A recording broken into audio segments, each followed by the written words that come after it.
আচ্ছা, আপনারা তো অনেক রকমের চুরি ডাকাতির গল্প নিয়ে তৈরি করা সিনেমা অলরেডি দেখেছেন, কিন্তু কখনো কি ভেবে দেখেছেন যে মধ্য আকাশে উড়তে থাকা একটা প্লেনের ভেতর থেকে 1 টন সোনা চুরি করা কতটা বিপজ্জনক হতে পারে?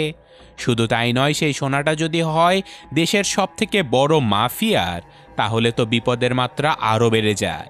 তো চলুন এমনই একটা গল্প আজকে আপনাদের সাথে শেয়ার করব, যার নাম। তো গল্পের শুরুতে আমাদের ইতালির ভেনিস শহরে একটা অকশন দেখানো হয়, যেখানে মূলত বিখ্যাত ব্যক্তিদের বিভিন্ন চিত্রকর্ম বিক্রির জন্য একটা নিলামের আয়োজন করা হয়েছিল। স্বাভাবিকভাবেই সেখানে দেশ বিদেশ থেকে সব কোটিপতি লোকজনেরা এসে হাজির হয়েছিল। তারা বিভিন্ন মুখোশ পরে এই অনুষ্ঠান উপভোগ করছিল। আর এদের মধ্যেই আজকের গল্পের মেইন চরিত্র সাইরাসও চলে আসে, যে কিনা একজন প্রফেশনাল চোর ছিল। সাইরাস নিশ্চয় কোনো কিছু একটা চুরি করার প্ল্যান করে এখানে এসেছিল। আর এদিকে আমাদের লন্ডন শহর দেখানো হয়, যেখানে ইতালির সেই নিলামের অনুষ্ঠানের একটা সরাসরি সম্প্রচার চলছিল। অর্থাৎ এই চিত্রকর্মগুলো কেনার জন্য কিছু লোক ভেনিসে ছিল, তো কিছু লোক ছিল লন্ডনে। এইসব কিছু দেখানোর মধ্যেই আমাদের প্রস্তুত হয়ে থাকা সাইরাসের টিম মেম্বারদেরকেও দেখানো হয়, যাদের মধ্যে ছিল ডেন্টন, ক্যামিলা, ম্যাগনাস, লিসুন এবং লিউক নামের একজন। আর এইসব কিছুর মধ্যে এই নিলামের অনুষ্ঠানের উপরে নজরদারি করার জন্য ইন্টারপোলের কয়েকজন অফিসারও তাদের অফিসে বসে সিসিটিভি ফুটেজগুলো পর্যবেক্ষণ করছিল। এদের মাঝে অ্যাবি নামের একজন মহিলা অফিসার ছিল, যিনি কিনা আগে থেকেই সাইরাসকে চিনত। তো যাই হোক, এই নিলামের অনুষ্ঠানে বেশ কয়েকটা পেন্টিং কয়েকশো মিলিয়ন ডলারে বিক্রি করা হয়, কিন্তু এই সব কিছুর প্রতি সাইরাসের কোনো আগ্রহ ছিল না।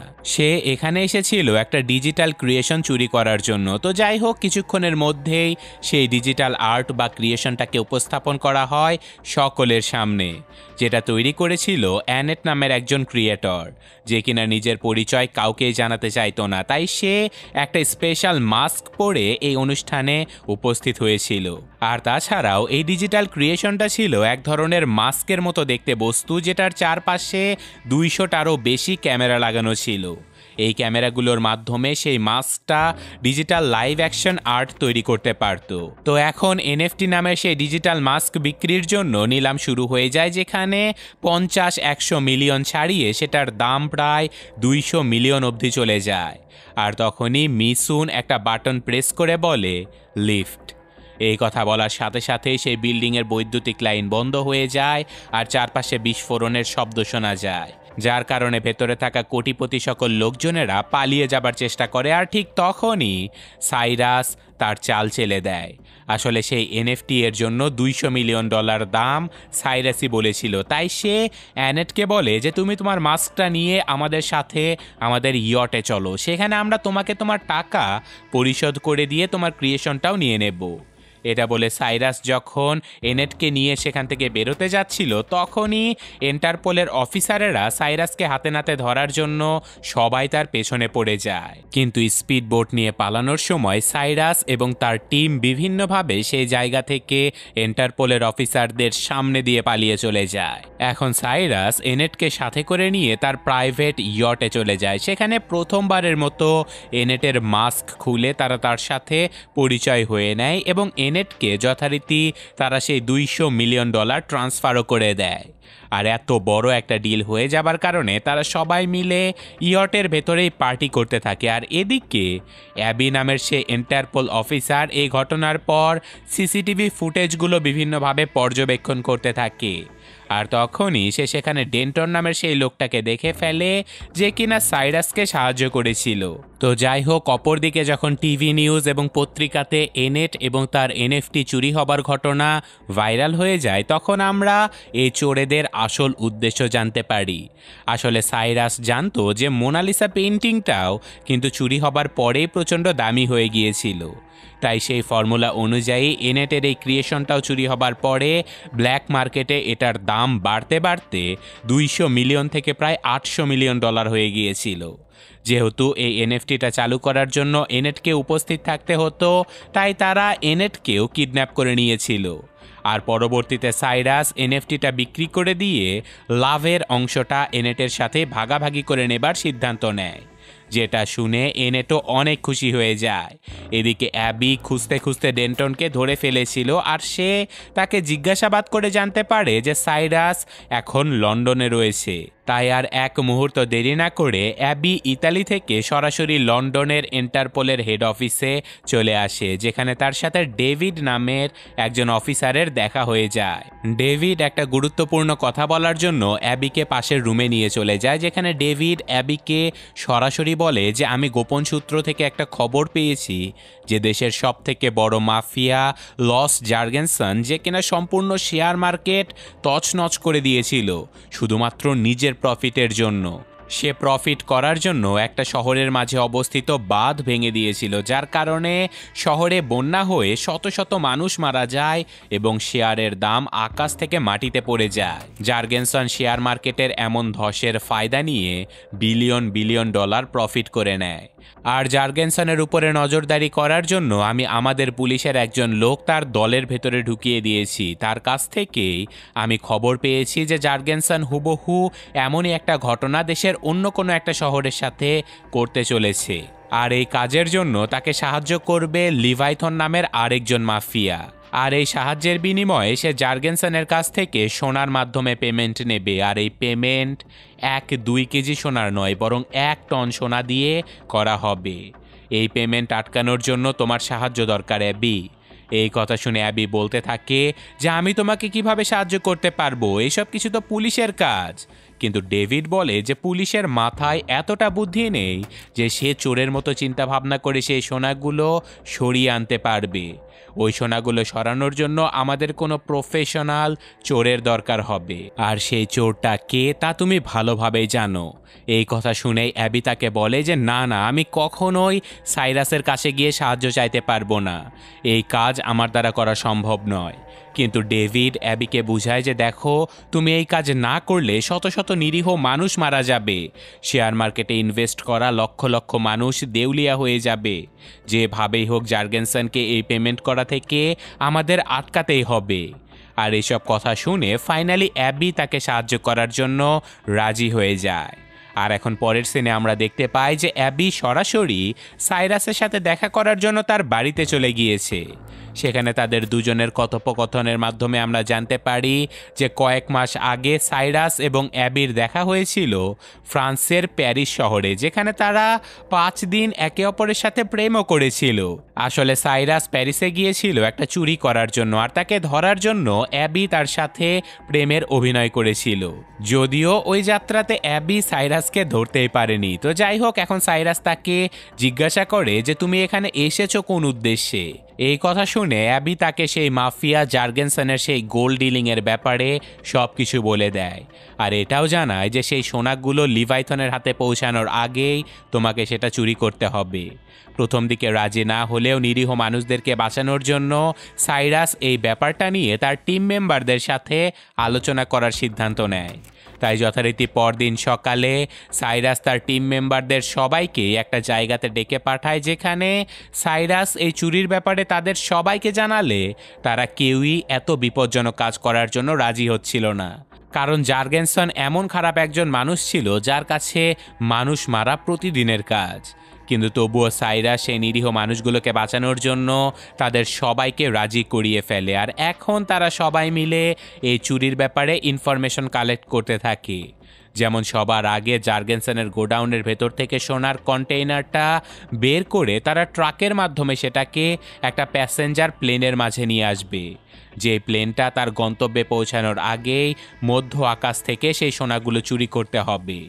একে তো মধ্য আকাশ থেকে চুরি করা ছিল প্রায় অসম্ভব, তার উপরে আবার সেই প্লেনের গতিবিধির উপরে নজরদারি করবে এয়ারপোর্টের বিভিন্ন লোকজন। আর তাছাড়াও প্লেনের ভেতরে জার্গেনসনের বেশ কয়েকজন গুন্ডাও থাকবে। এখন তারা সবাই মিলে প্ল্যান করতে থাকে যে কিভাবে মধ্য আকাশ থেকে এই চুরিটা সফলভাবে করা যায়। প্ল্যান করার এক পর্যায়ে মিস সুন তাদেরকে জানায় যে তারা যদি হুবহু ওই প্যাসেঞ্জার প্লেনের মতো আরেকটা প্লেন খুঁজে পায় যেটা কিনা রাডার সিগন্যালে সেম রেটিং দেখাবে, তখন এই চুরিটা করা কিছুটা সহজ হবে।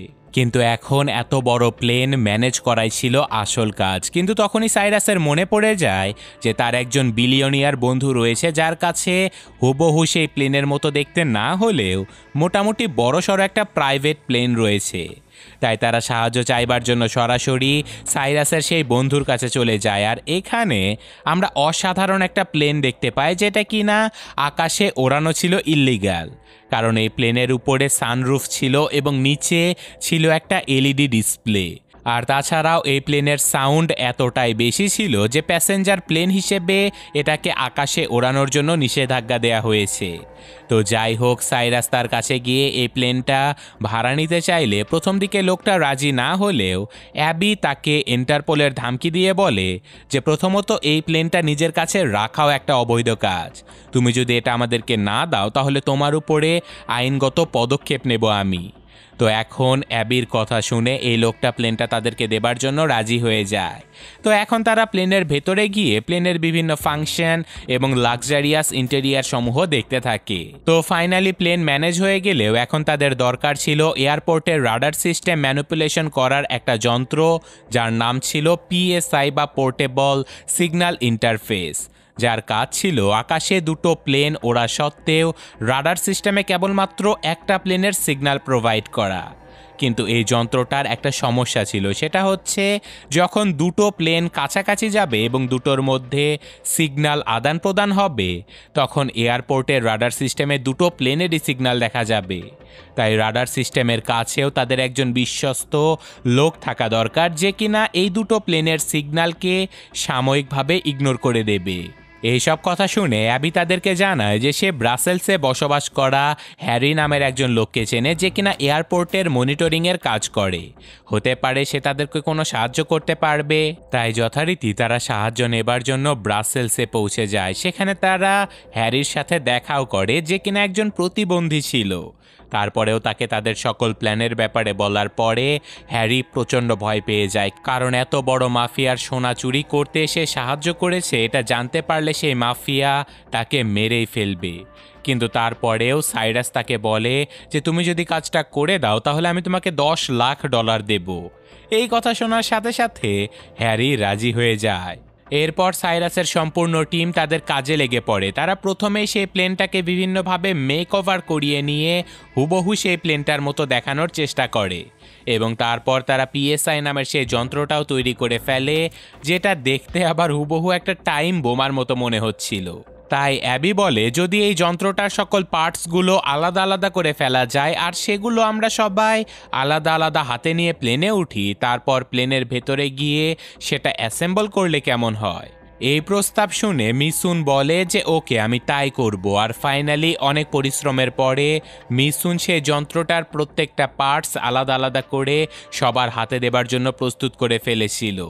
তো মোটামুটি সকল কাজ শেষ করে তারা প্রস্তুত হয়ে যায় ফাইনাল দিনের জন্য। আর যথারীতি চুরির দিন তারা সকলে প্রস্তুত হয়ে সেই প্যাসেঞ্জার প্লেনের টিকিট কেটে নেয়। কয়েকজন ইকোনমি ক্লাসের টিকিট কাটে তো কয়েকজন বিজনেস ক্লাসের। এখানে এসে তারা জানতে পারে যে জর্গেনসন বিজনেস ক্লাসে 2 জন এবং ইকোনমি ক্লাসে 3 জন গুন্ডা পাঠিয়ে দিয়েছিল সেই সোনাগুলোর দেখভাল করার জন্য। আর সোনাগুলো ছিল এই প্লেনের সব থেকে নিচের পর্শনে। তো যাই হোক, এখন তারা সবাই অ্যাক্টিভ হয়ে যায় তাদের চুরি সম্পন্ন করার জন্য। সবার আগে মিসুন সিকিউরিটি ক্যামেরাগুলো হ্যাক করে নেয় যাতে করে সে গুন্ডাগুলোর উপরে নজরদারি করতে পারে। আর তারপর ম্যাগনাস ইকোনমি ক্লাসের টয়লেটে গিয়ে সেই পিএসআই নামের যন্ত্রটার অর্ধেক অংশ লুকিয়ে রেখে আসে। আর এই সব কিছুর মধ্যেই সাইরাস জানতে পারে যে তাদের দলের একজন সদস্য লিউক জর্গেনসনের ভয়ে এই প্লেনের ভেতরে চড়েইনি। এই কথা শুনে অ্যাবি সাইরাসকে বলে যে কোনো ব্যাপার না, আমরা এত দূর যখন আসতে পেরেছি তখন বাকি কাজটাও করে ফেলতে পারবো।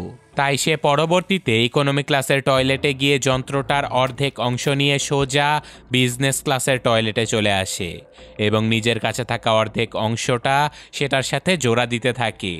যন্ত্রটা একত্রিত করার পরে সে যখন সেটাকে লুকিয়ে রাখতে যাচ্ছিল তখনই টার্বুলেন্সের কারণে তার হাত থেকে যন্ত্রটা পড়ে গিয়ে তছনছ হয়ে যায় ভেঙে। অ্যাবি প্রচণ্ড ভয় পেয়ে গিয়েছিল আর তখনই টয়লেটের বাইরে জর্গেনসনের একজন গুন্ডা এসে দরজা ধাক্কাতে থাকে অ্যাবি মনে করেছিল যে তাদের মিশনটা বুঝি এখানেই শেষ হয়ে যাবে, কিন্তু একদম শেষ মুহূর্তে সেখানে সাইরাস এসে হাজির হয় এবং তারা দুজন একসাথে সেই যন্ত্রটাকে ঠিক করার কাজে লেগে পড়ে। কিন্তু বাইরে থেকে সেই গুন্ডাটা বারবার তাদেরকে ডাকাডাকি করার কারণে তারা বিভিন্ন রকম অশ্লীল আওয়াজ করতে করতে সেই যন্ত্রটা ঠিক করার কাজে লেগে পড়ে, যেটা শুনে বাইরের গুন্ডাটা সেখানেই অপেক্ষা করতে থাকে। আর ততক্ষণে কামিলা সেই প্রাইভেট প্লেনটা নিয়ে রওনা দিয়েছিল প্যাসেঞ্জার প্লেনটাকে ধরার জন্য।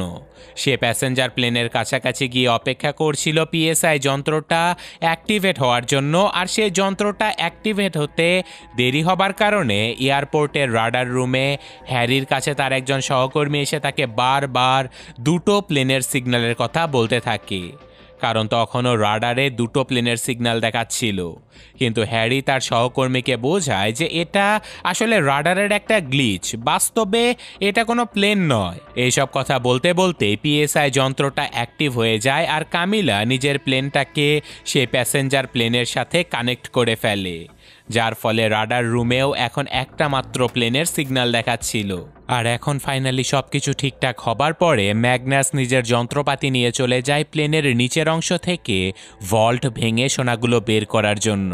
সে তার আধুনিক যন্ত্রপাতিগুলো দিয়ে ভল্টের তালা ভাঙার চেষ্টা করতে থাকে। আর তখনই প্লেনের ভেতরে থাকা গুন্ডগুলোর কোনো একটা বিষয় দেখে সন্দেহ হয়ে যায়, তাই তারা চেক করার জন্য প্লেনের নিচের দিকে যাবার চেষ্টা করে, যেটা দেখে সাইরাস ম্যাগনাসকে বাঁচানোর জন্য সেই গুন্ডাদের সাথে মারামারি শুরু করে দেয়। এখানে উলন্ত প্লেনের ভেতরে গুন্ডাদের সাথে সাইরাস এবং অ্যাবির ভয়ঙ্কর লড়াই শুরু হয়ে যায়। লড়াইয়ের কারণে প্লেনের ভেতরে টার্বুলেন্স শুরু হলে ককপিটের ভেতরে থাকা পাইলটের সন্দেহ হতে থাকে। কিন্তু তখনই কন্ট্রোল রুম থেকে হ্যারি পাইলটকে জানায় যে আবহাওয়া খারাপ হবার কারণে প্লেনে টার্বুলেন্স শুরু হয়েছে। এই প্লেন নিয়ে তাদের পরবর্তী গন্তব্যস্থলে পৌঁছানো কোনোভাবেই সম্ভব না।